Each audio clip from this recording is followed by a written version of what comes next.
Okay, so today we are going to discuss about the solid principles. Solid principles will tell the use of that in the end of the session, but first we will just go through the five different solid principles. In it, I'll explain this in a very simple way, which I understood. You can always leave your comments, and then if you like the video, subscribe. So first one is, as you know, it is single responsibility principle. When I tell about single responsibility principle, I like to explain it using a user class. It tells that a class should be doing one particular functionality. When I tell a, so I will explain it with a user class. So when I tell a user class, user will have some method to save the user. So now this user class will have methods to related with the user things. For example, create use.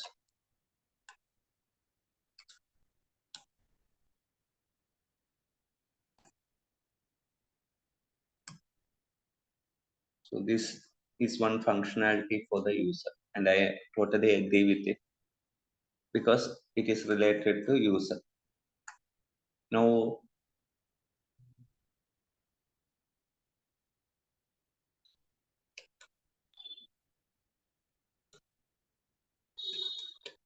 so we'll just discuss how these principles are violated and what is the solution to this. Okay. First thing is single responsibility principle. When I tell single responsibility, as I told, user should have only functionalities related to user. For example, now a requirement comes like I need to send an email to some people after creating a user. So what we do, if we write the code for sending the email here, like this, inside the user class and have a method for something for sending the email within the user class. Now this is going to be a violation of the single responsibility principle. Why? Because this send email is not a functionality which a user class should be doing. Actually, sending email can happen from any different class. It is not just the user class functionality. So this is now a violation of solid. So instead of that, what we should have done is how to achieve solid is like we should have an email class.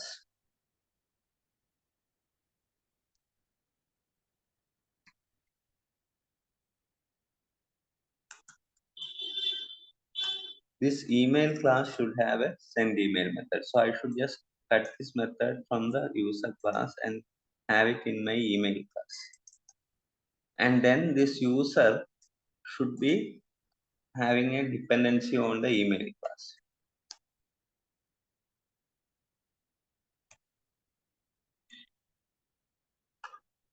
Something like this.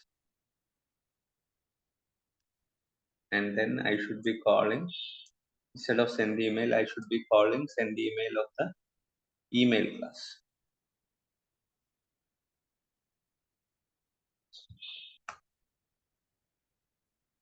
So this is how we should do it. So that is about the single responsibility.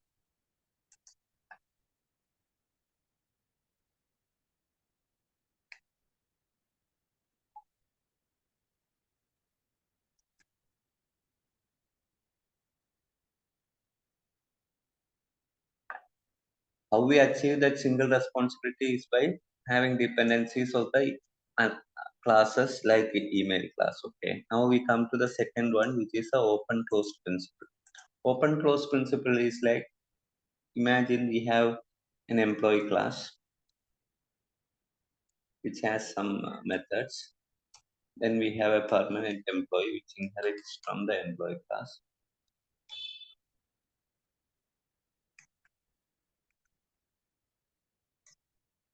And then we have a contract employee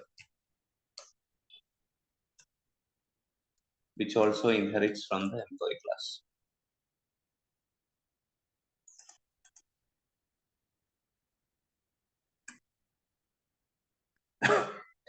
Imagine we have a say calculate salary method here,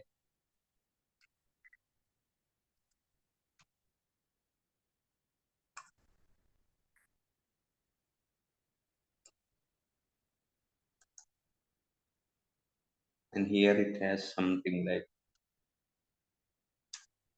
1000 is my calculate salary. It is returning 1000. This was fine when there were only permanent employees, but when contract employees come, there was a different logic. So we had something like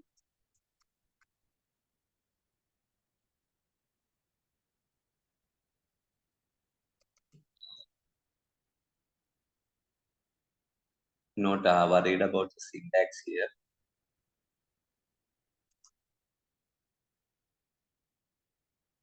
So this is so if contract employees has 600 as a pay, while a permanent employee has 1000. So now this is again a violation of the second principle, open close principle. Instead, open close principle is telling that there are many other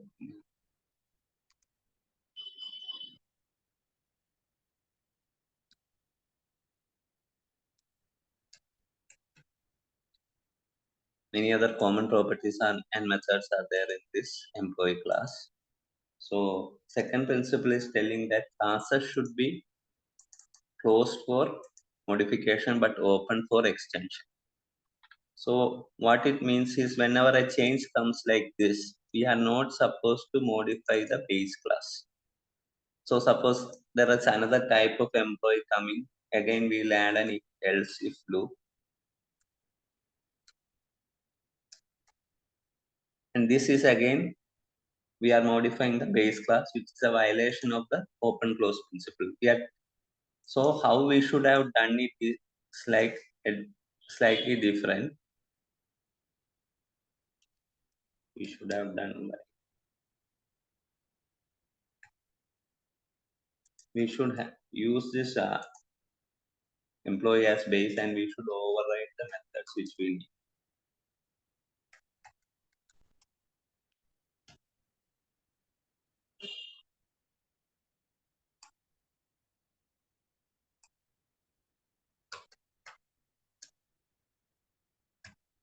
And in my contract employee,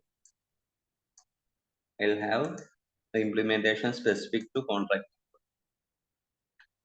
So tomorrow, if a third type of employee comes,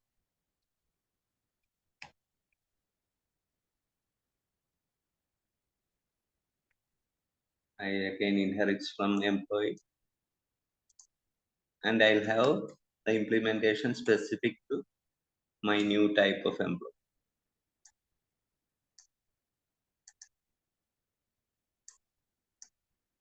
something like this.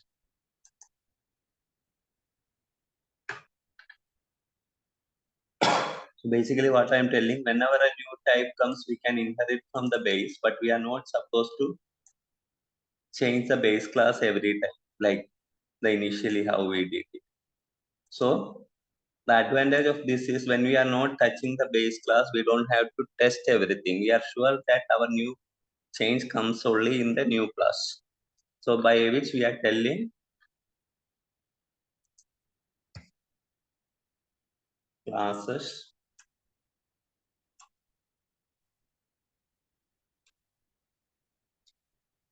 for classes should base class should be closed for modification but open for extension. When I tell open for extension, it means that we should create new child classes whenever needed instead of continuing modifying the base class. So that is about the second one. List code substitution is a principle which tells that every base class, every child class should behave exactly like the base.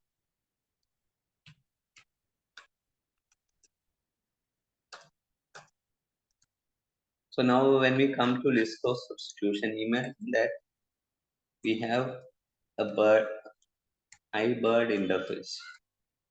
So birds usually will fly, right? So it has a method fly, and then it has a method eat. Every bird eat, right?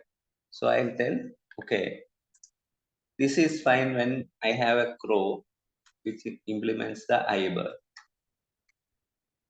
I give it like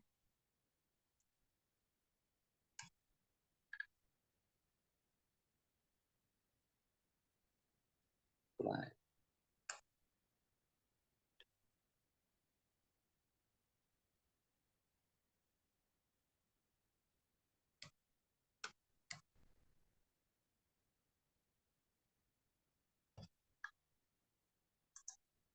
So I know that a crow fly and a crow can eat. So here it tells like,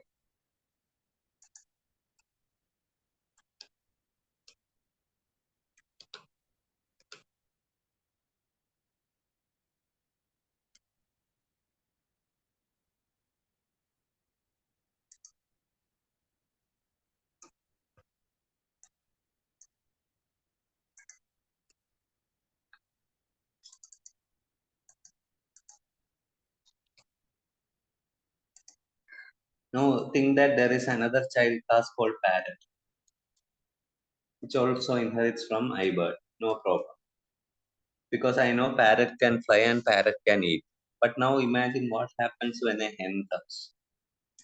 Hen is a bird, but I don't think hen is a bird which can fly. So what happens for fly? It will have a different implementation. So it is like I know a hen cannot fly, so I am telling exception, throw exception, because I know a hen cannot fly. So this one is a violation of Lisco principle because now the hen is not behaving like its base, which is a bird class. A hen cannot fly. So how we should have done? So this is a place where Lisco is violated. Lisco principle is violated.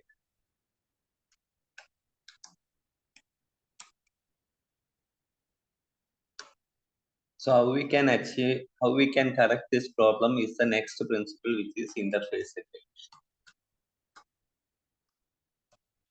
So what I should do in my iBird class, it should have only it. I'm telling either iBird as a base class or an interface. Either way, it should have only it. And I should move this fly to a separate interface, which will have fly method. So now how I solve my problem is like my parrot, my crow and parrot will have both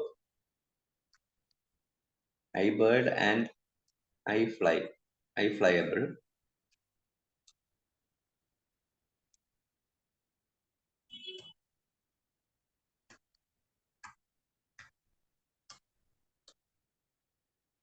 While my hen will have only iBird because hen can only eat. Now my iBird has only eat in that. So I am separating the interfaces in a more correct way, which is called interface segregation.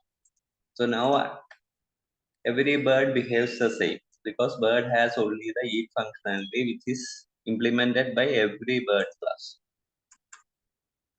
So this is how we separate the methods in the interface. That is called interface segregation. And now coming to the final one, this dependency inversion. Dependency inversion tells high-level modules should not depend on lower-level modules.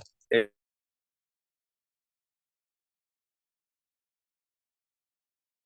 what dependency inversion tells. And then,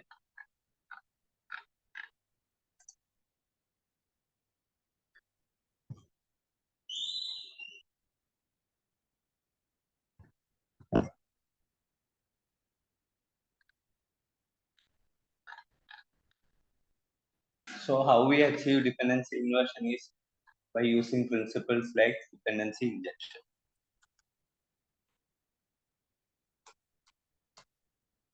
So when we do anything by dependency injection, that means imagine we have a iLogger class, iLogger, which is implemented by a DB-logger. So instead of using the concrete implementation of the class everywhere in our application, we will just specify iLogger, and in one place, in the register or startup method, we will specify whenever I come across iLogger, I need to use DB-logger.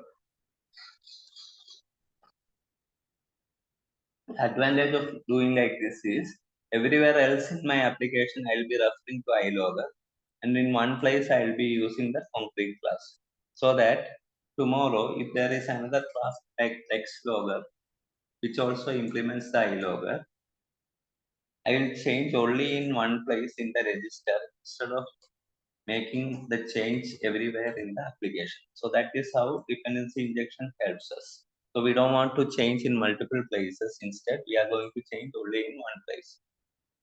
So why we follow these solid principles? To have more maintainability, to have more testability, to be more, our code will be more flexible, helps us in parallel development, and finally all this is achieved by using loose coupling. So this is how I understand the solid principles. We'll have a more detailed session on dependency injection in another session. So that is all about it. Thank you. If you like, subscribe.